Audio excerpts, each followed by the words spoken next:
नमस्ते दोस्तों, आपका स्वागत है मेरे चैनल पर धार्मिक एवं पौराणिक कथाओं में। आज मैं आपके लिए लेकर आई हूँ भैया दूज की कहानी।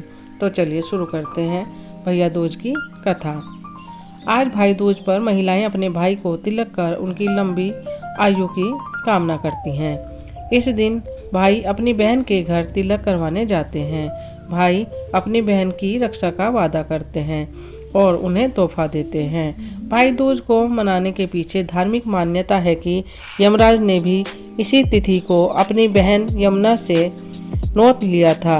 भाइयों द्वारा बहनों को नौत लेने के बाद यथासंभव उपहार दिया जाता है और बहनों के हाथों से भोजन ग्रहण किया जाता है। चलिए दोस्तों, मैं आपको इस भैया दूज की कथा और पूजा विधि बताती हूँ। तो पहले मैं आपको बताऊंगी पूजा विधि। सुबह उठकर स्नान कर तैयार हो जाएं। सबसे पहले भाई बहन दोनों मिलकर यम, चित्रगुप्त और यम के दूतों की पूजा करें तथा सबको अर्घ्य दें। उसके बाद बहन अपने भाई को घी और चावल का टीका लगाएं।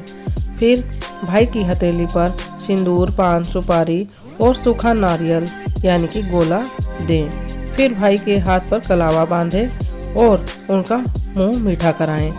इसके बाद बहन अपने भाई की लंबी उम्र की कामना करें। भाई बहन को उपहार दे।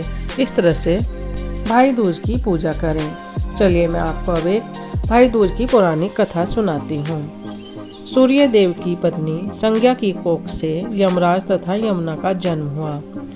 संज्ञा सूर्य का तेज सहन न कर पाने के कारण अपनी छाया मूर्ति का निर्माण कर उन्हें ही अपने पुत्र पुत्री यमराज और यमुना को सौंपकर वहां से चली गई। यमुना और यमराज में बहुत ही प्रेम था। यमुना जब बड़ी हो गई, यमुना अपने भाई यमराज से बड़ा स्नेह करती थी। वह यमराज के यहाँ प्राय जाती और उन्हें अपने घर पर आने के लिए आमंत्रित करती थी, किंतु व्यस्त होने के कारण वह उनके घर न जा पाते थे। कार्तिक शुक्ल पक्ष का दिन आया।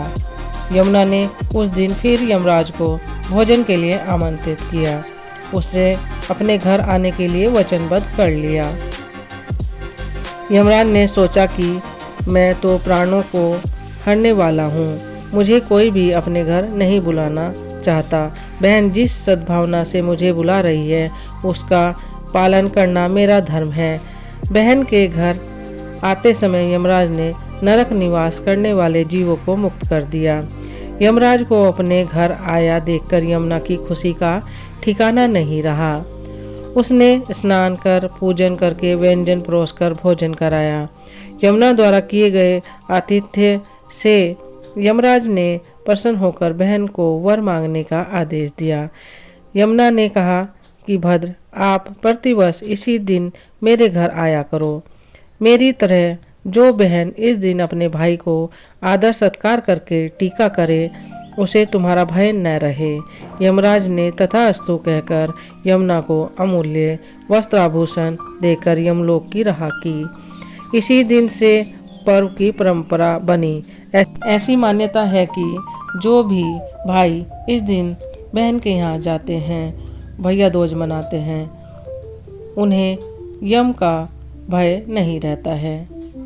इसीलिए भैया दूज को यमराज तथा यमुना का पूजन किया जाता है। तभी से ये भैया दूज करने की परंपरा चली। दोस्तों, कथा यहीं समाप्त हुई।